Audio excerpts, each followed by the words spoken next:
risen up and now stand before you to invite us all into the Sermon on the Mount for more of the extraordinary teaching of Jesus.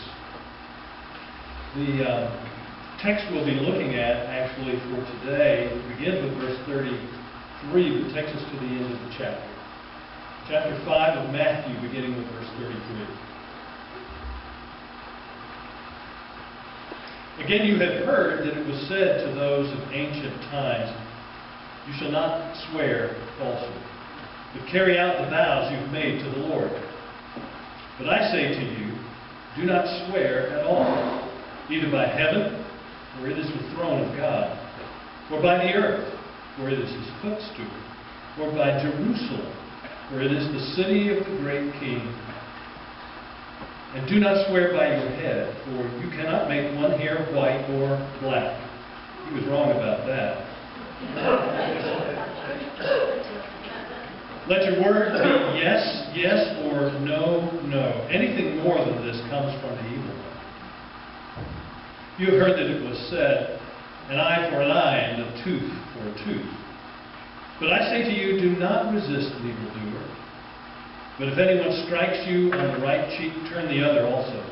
And if anyone wants to sue you and take your coat, give your cloak as well. And if anyone forces you to go 1 mile, go also the 2nd mile.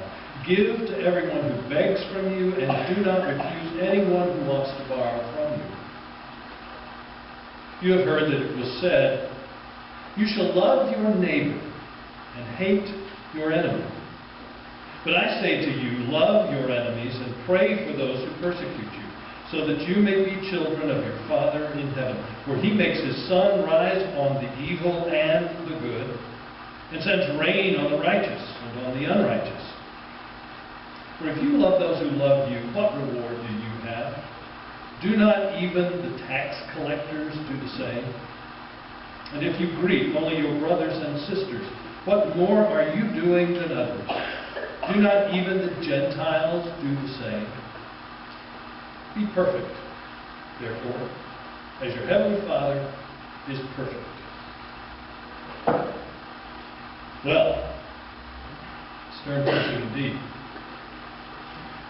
During my father's professional years, he was under obligation to do an annual physical. And as a part of his annual physical, he had to do a treadmill test.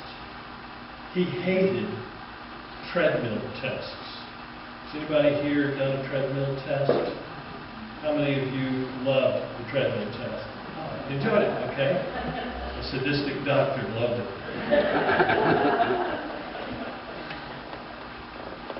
His illustration, he said, you know, Greg, when I think about a treadmill and understand what they're doing, they are putting me on a treadmill where I'm going faster and faster and faster, and the incline is increasing bit by bit by bit.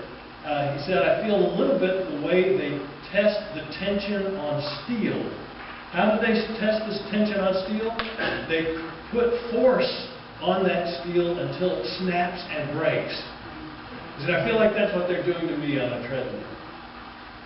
I think about that when I contemplate these teachings from Jesus, because it's like he's doing the same thing. He is ratcheting up the stakes on what it means to be a follower of his, and reaches by the end of his kind of litany of you have heard it said, but I say to you, where we are brought to the edge and beyond of human capability.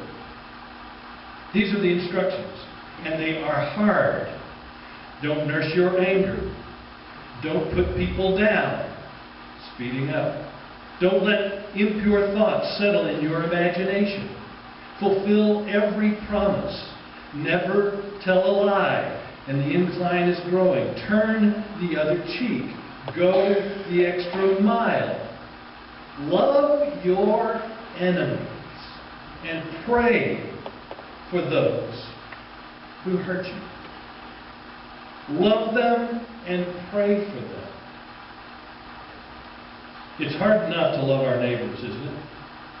hard enough to love our friends. It's hard enough to love our loved ones. But by the end of this teaching, Jesus is calling on us to do what seems nigh impossible, to love our enemies as well. Well, let's take a look at these in turn, consider the implications of these one at a time as we move toward that culminating stage. On the first one, it's interesting to consider what Jesus is saying when he says, "You have heard it said that you are to not swear falsely, but I say don't swear at all."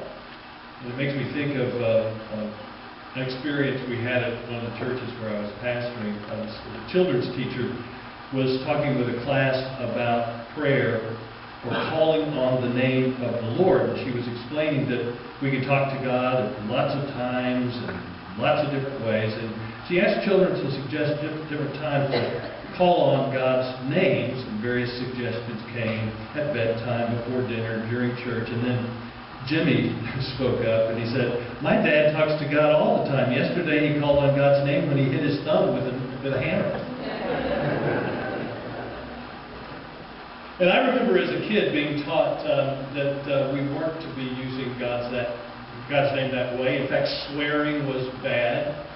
I remember Tom Sawyer, Huckleberry Finn, and soap in the mouth. And I've actually heard a story or two here where discipline came with soap in the mouth, which just seems like inhumane treatment to me. Nonetheless, that's how I thought about swearing when I was a kid. It was about using a narrow set of words that weren't supposed to be used that way. But Jesus is talking about a good bit more than that here, is he not? He's basically talking about promise-making and promise-keeping. And he's talking about the importance of simplicity. It is helpful to us to have a bit of background into why Jesus would say those words in his particular day, because it is not just true to that day, but there are parallels in our day. He clearly lived in a day where, in the increasingly elaborate rule-making of even the religious society of his day, people had come up with clever ways to reduce the obligations that came with their promise-making. So they would say that a promise made in the name of Jerusalem was more important than just a promise made. That a promise made in terms of the earth was a little better than Jerusalem, and of heaven even more binding than the one before. It was in keeping with sometimes what we see happen when someone makes a promise but they've got their finger crossed behind them. "Oh yes, I made that promise, but I had my fingers crossed." What are all the ways we set forth all of these assurances of our intent without honestly taking seriously the implications of the promises made? A promise is a powerful, powerful thing. In a world filled with uncertainty, in a reality where truth is, we cannot know everything that the future will hold. A promise is our way of saying, even though I don't know everything that the future will hold, I will be true to what I've said. I will be there for you. Have you ever seen a couple stand before a minister and declare their vows who had any clue what the future would hold for them when they said, "I do"? Priscilla and I will be married 42 years this coming July. And when we stood in front of her brother, who was the minister officiating at our wedding, I will promise you, as a 21-year-old man, I had no idea what I was in for. It was a lot better than anything I could have imagined. Good answer. Thank you.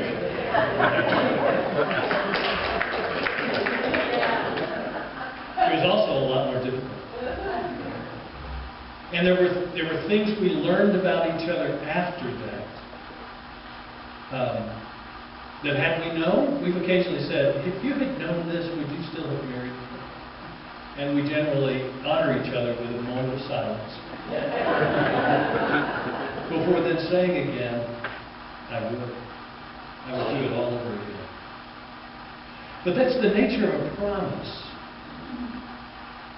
How seriously do we take it?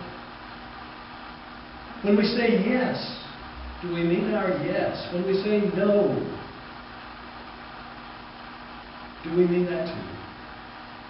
Are we thoughtful about the power of a promise? And can we keep it simple and true?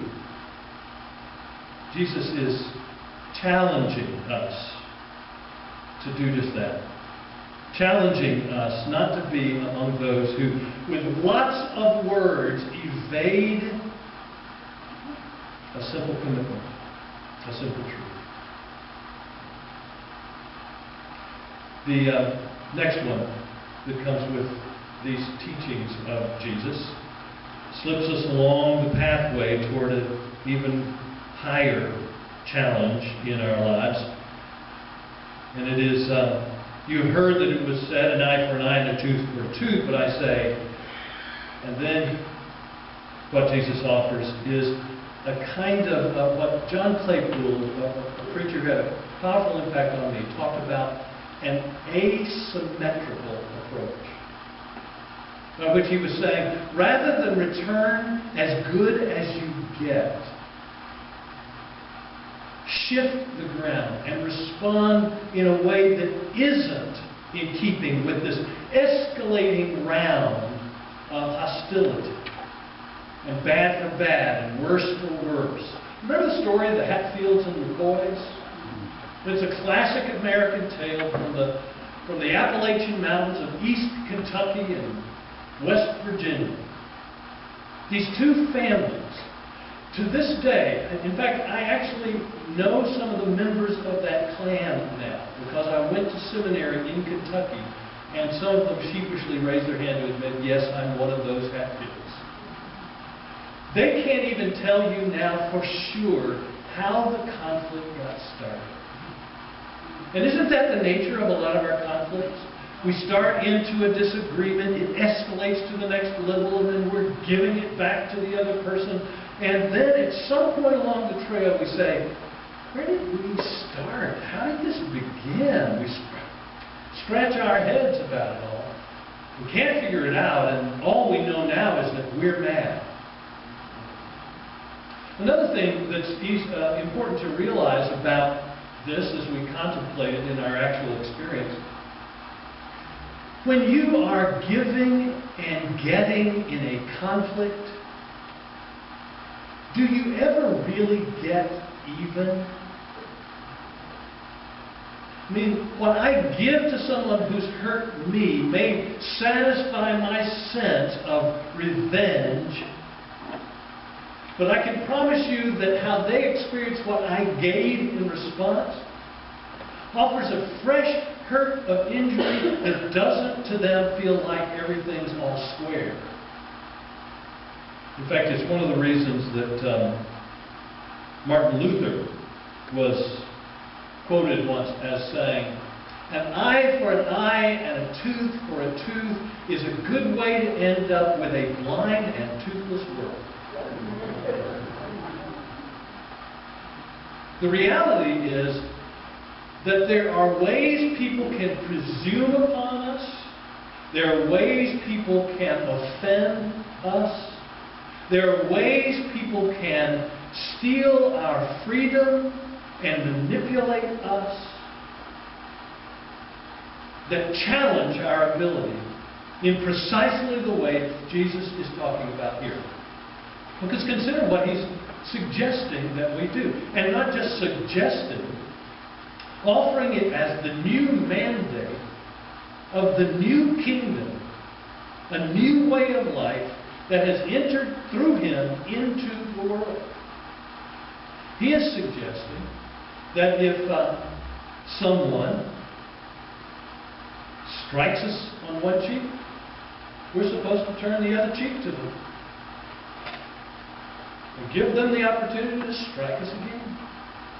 He's suggesting that if anyone wants to take something from us that is ours, in this case a coat, that we should give the outer garment as well. He's suggesting a strange sort of pattern that has led some to fear that if we followed the way of Jesus, we just end up being doormats. People would be taking advantage of us all the time. Well, there is some teaching for another time that I'm not going to get into today, but as we look further into the life of Jesus, we recognize that He is not in any way suggesting that we be mere doormats. He is instead suggesting a very different understanding of power. He is suggesting the power of what Claypool called the asymmetrical response. The power of not returning hate for hate, but returning love for hate. Consider that. In fact, here's some words from Martin Luther King. Hate multiplies hate in a descending spiral of violence. Love is the only force capable of transforming our enemy into a friend, for it has creative, redemptive power. Did you ever think about that? That you have in your hand, in that space between action and reaction, you have the power of a choice. The choice that can be love, and a love that holds a power all of its own to alter the equation. We cannot change the past. It is in the books. It is done. But we can do something to redeem it. And it calls for a power of love. It calls for a supernatural grace from God that allows us to separate the person from the harm that they've done, to see them with new eyes, and to understand the power that is in our hands to create something that redeems the bad that's occurred. It doesn't mean that we have to be naive. When I was pastor in Shreveport, we had a relationship with the CDC, the Caddo Detention Center. It was in Louisiana we call counties parishes. It was the parish detention center. And we would take a group over with our portable keyboard, and we would meet in the cafeteria in the prison and do a Bible study. And we were doing a Bible study on the Sermon on the Mount. The week before, we had been looking at this very text. And so then the next week we arrive and we're standing there. They always brought us through the clanging doors into the secured room and made sure we were situated before they then moved the prisoners in for the Bible study. And as the prisoners were walking in, there was one fellow in the line of those arriving that we'd gotten to know, and he had a black eye. And one of our group said, "Oh, what happened with your black eye?" And said, "Well, you remember last week we were teaching about if somebody slaps you on the cheek, turn the other cheek. When I turned the other cheek, it got popped in the eye."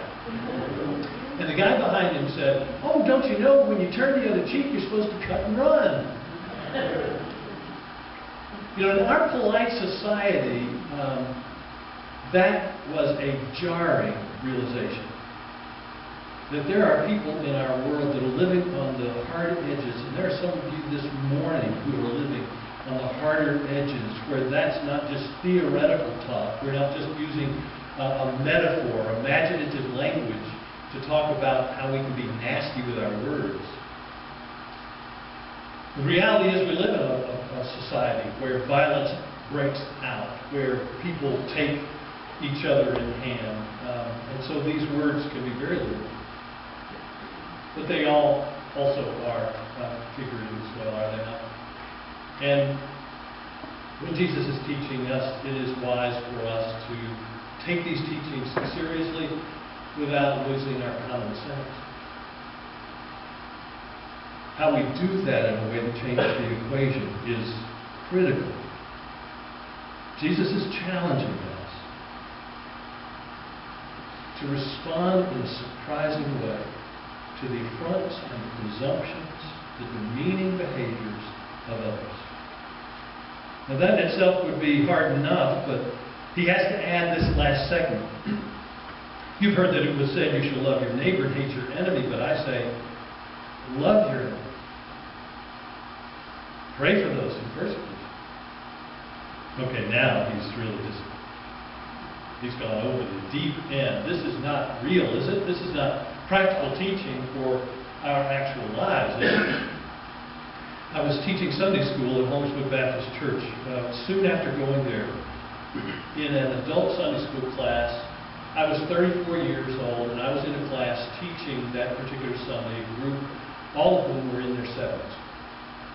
And very aware of how fresh and young, pink-cheeked I looked against the backdrop of their life experience.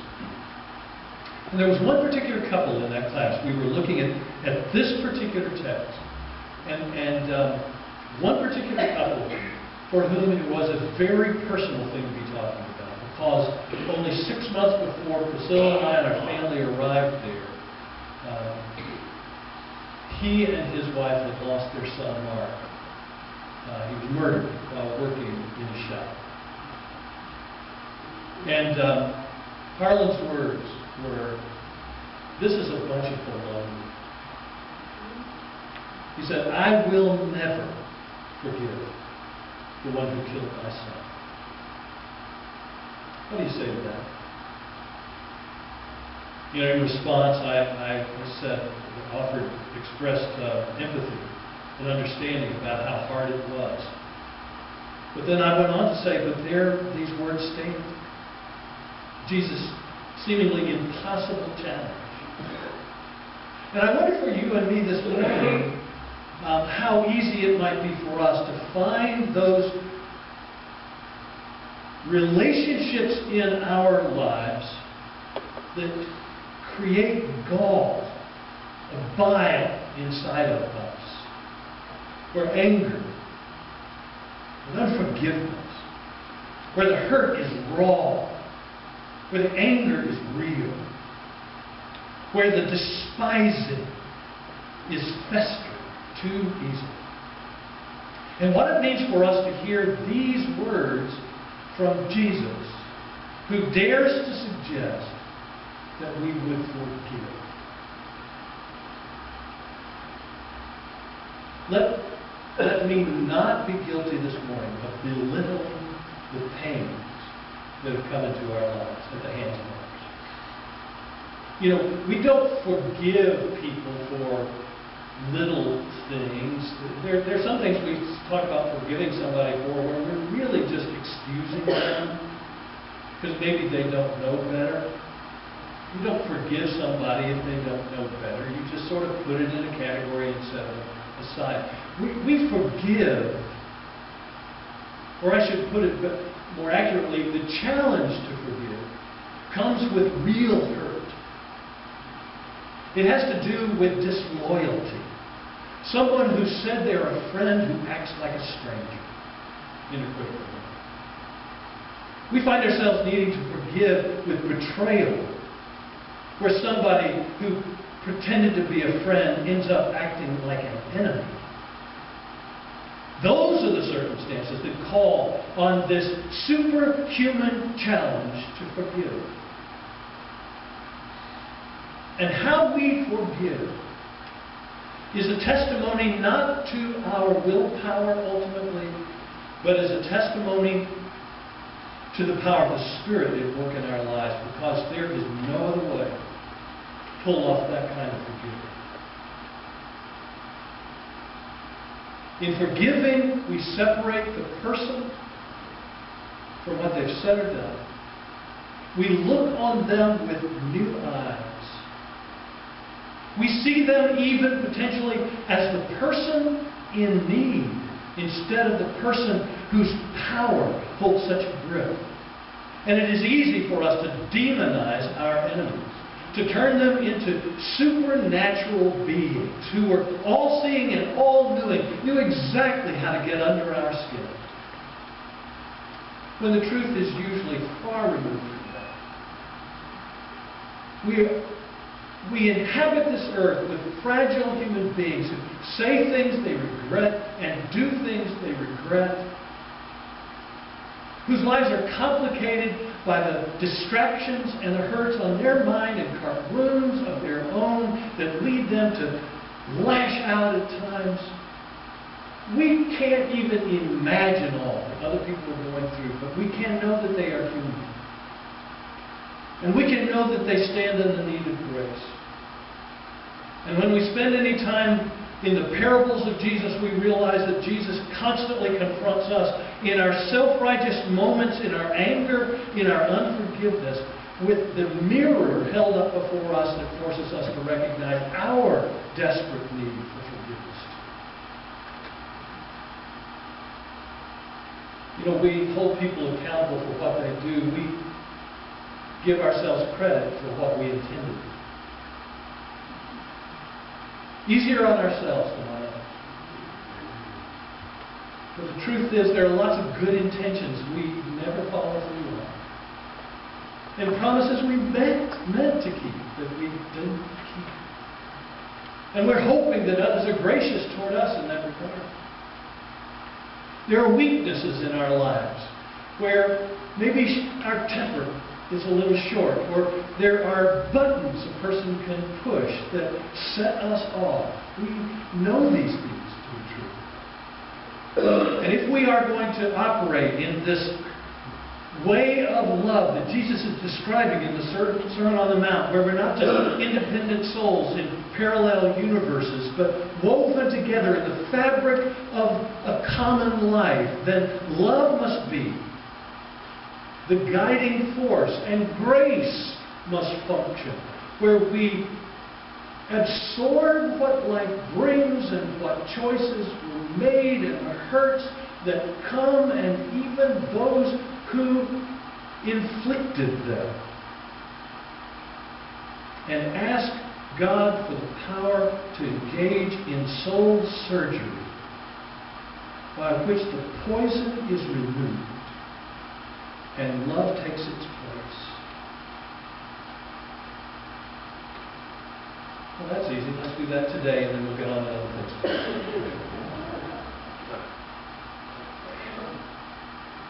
I almost wonder if Jesus had a twinkle in his eye and maybe a wink when he ends these comments by saying, "Be perfect, even as your Father in heaven is perfect." What he's actually stating is a kind of aspiration of this new way of life. We'll fall short. We'll wrestle with forgiveness. C.S. Lewis, in talking about one of the Psalms and this whole business of forgiving, draws on that memory of Jesus saying in response to Peter, "How many times should I forgive? Should I forgive as much as 7? And Jesus says, 70 times 7. And C.S. Lewis's response is to say, yes, I need 70 times 7, sometimes for a single moment. For about the time I think I've forgiven someone, something else will happen, brings up the consequences of what occurred. And all of a sudden, that old anger rises in me again, and I've got to forgive again." That's the truth. And we don't have to pretend otherwise, but we need to make a commitment, because we are followers of Jesus Christ, that we will not quit allowing these standards to be the aspirational goal that draws us toward God and brings us to the altar, where we hold out our hands and say, "Oh, sinner that I am, forgive me. And may I extend to others the grace you shall freely show toward me." Some real cool possibilities come up. Let's pray.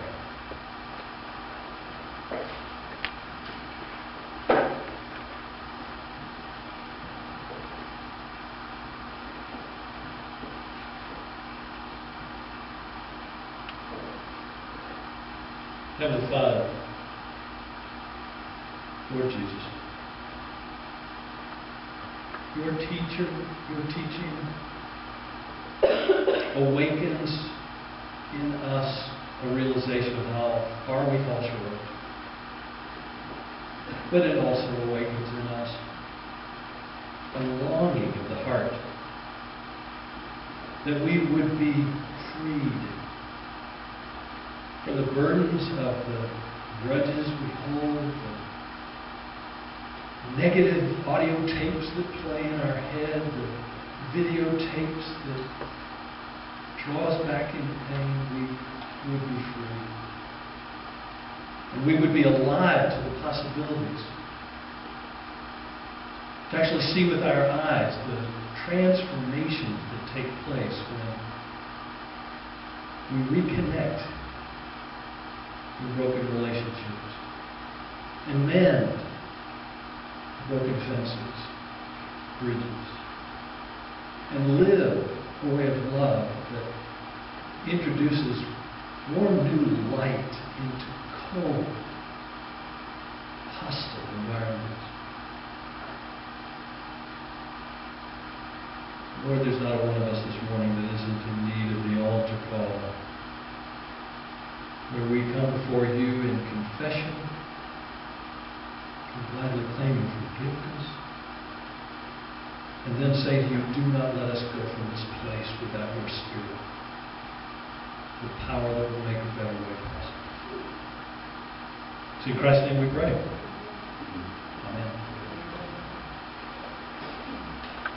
Amen.